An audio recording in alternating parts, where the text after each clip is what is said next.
ఒక్క నిమిషం వినండి.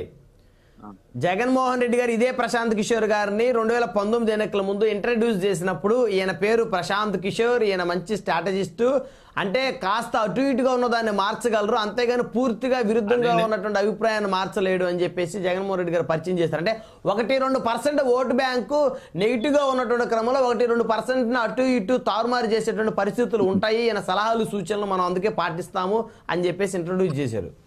బ్రహ్మనాయుడు గారు ఎవరో స్ట్రాటజిస్టులు చెబితే ప్రజలు వినే స్థితిలో లేరు, ఇది గుర్తుపెట్టుకోవాలా. ఇలాంటి వారు ప్రశాంత్ కిషోర్ లాంటి వాళ్ళందరూ మారుస్తా ఉంటే రాజకీయాలు ఎందుకు? ఇంకా వాళ్ళని నమ్ముకుంటే ఇప్పుడు చంద్రబాబు నాయుడు గారు ఇంట్లో కూర్చోబెట్టుకొని లోకేష్ గారు ఇద్దరు మాట్లాడుకున్నారు కదా, ఇప్పుడు అధికారంలోకి రమ్మని ఎవరొద్దన్నారు? ఎవరన్నా వద్దన్నారా? ఇప్పుడు కాళ్ళు అరిగేలాగా పవన్ కళ్యాణ్ చుట్టూ బీజేపీ చుట్టూ ఎందుకు తిరగాల్సి వస్తుంది? మా మీద వ్యతిరేకత ఉందని ప్రతిరోజు వార్తలు ప్రచారం చేస్తా ఉన్నారు కదా. జగన్మోహన్ రెడ్డి గారు ఏం చేయలేదని ఏదైతే ప్రచారాలు చేస్తా ఉన్నారో వాళ్ళందరూ ప్రజలు అదే నమ్మింటే ఎందుకు చంద్రబాబు నాయుడు గారు పవన్ కళ్యాణ్ చుట్టూ బీజేపీ చుట్టూ ఈ రాష్ట్రంలో లేని అన్ని పార్టీల చుట్టూ ఎందుకు తిరుగుతున్నాడు అంటున్నా. ప్రజల్లోకి వచ్చి తిరగచ్చు కదా, ప్రజల్లోకి వచ్చి సభలు పెట్టుకోవచ్చు కదా, ఎందుకు సభలు పెట్టుకోలేకున్నారు? ఎందుకు జగన్మోహన్ రెడ్డి గారిని చూసి భయపడిపోతా ఉన్నారు? ఎందుకు పవన్ కళ్యాణ్ అడ్డం పెట్టుకొని వస్తా ఉన్నాడు? దానికి సమాధానం చెప్పమని చెప్పండి. ఇంకా పవన్ కళ్యాణ్ గారి గురించి చెప్తే 24 సీట్లకు ఏం చెప్పాడు పవన్ కళ్యాణ్? సముద్రం ఎవరి ముందు ఎవరి కాళ్ళ దగ్గరికి రాదు, పర్వతం తల వంచదు, ఇలాంటి పకోడి కబూర్లు లేకుంటే వివేకానందుని మాటలు లేకుంటే చెగువీర బొమ్మలు వేసుకొని తిరుగుతూ ఉంటాడు కదా పవన్ కళ్యాణ్ గారు. మరి బీజేపీ కాళ్ళు చేతులు పట్టుకొని టీడీపీతో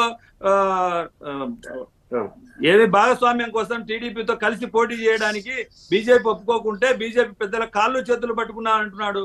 ఎందుకు కాళ్ళు చేతులు పట్టుకోవాల్సి వచ్చింది? అవినీతిలో పిహెచ్డి చేసిన చంద్రబాబు నాయుడు గారు జైలుకి వెళ్ళి రాష్ట్రాన్ని బాగు చేయడం కోసం అని చెప్తున్నారు కదా. అదే రాష్ట్రం బాగు కాదు, చంద్రబాబు నాయుడు గారు బాగు పవన్ కళ్యాణ్ గారు 10 సంవత్సరాల చంద్రబాబు నాయుడు గారి కోసమే పనిచేస్తున్నారనే విషయం మీ ద్వారా తెలియజేస్తా ఉన్నా. 5 సీట్లలో పవన్ కళ్యాణ్ ఎక్కడ పోటీ చేస్తాడో పవన్ కళ్యాణ్ ఎక్కడ పోటీ చేస్తాడో తెలియదు, నాగేంద్ర బాబు ఎక్కడ పోటీ చేస్తాడో తెలియదు. వినండి, నాదెండ్ల మనోహర్ గారు అయితే 2019 ఎలక్షన్ లో డిపాజిట్ రాలే, అతనికి మాత్రం సీట్ కన్ఫర్మ్. నాదెండ్ల మనోహర్ అనే వ్యక్తికి సీట్ కన్ఫర్మ్, ఎందుకంటే చంద్రబాబు నాయుడు గారు మనిషి కాబట్టి. ఇప్పుడు ఈ 19 స్థానాలు కూడా ఎందుకు ప్రకటించలేదంటే రగిలిపోతా ఉన్నారు మీరు. బ్రహ్మనాయుడు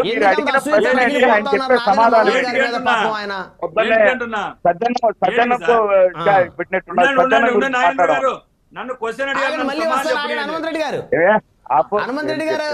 గారు ఒక్క నిమిషం ఆగండి, క్లారిటీ వచ్చింది. 2 రోజులు ఉంటే ఎవరెక్కడ పోటీ చేస్తారనేది చెప్పే వెళ్తారు కదా, అదేం దాచిపెట్టే అంశం కాదు కదా. పోటీ చేసేటప్పుడు ప్రకటన చేయాలి, నామినేషన్ వేయాలి, అవన్నీ ఉంటాయి కదా, ప్రాసెస్ ఉంటుంది కదా. అదేమి ముసుగులో దాచిపెట్టి పోటీ చేసే పరిస్థితి కాదు కాబట్టి తెచ్చేసారండి.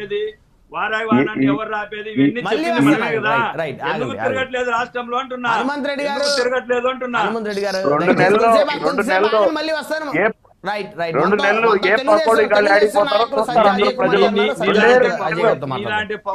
ఇలాంటి పకోడీ గాళ్ళందరినీ ఇంతమందిని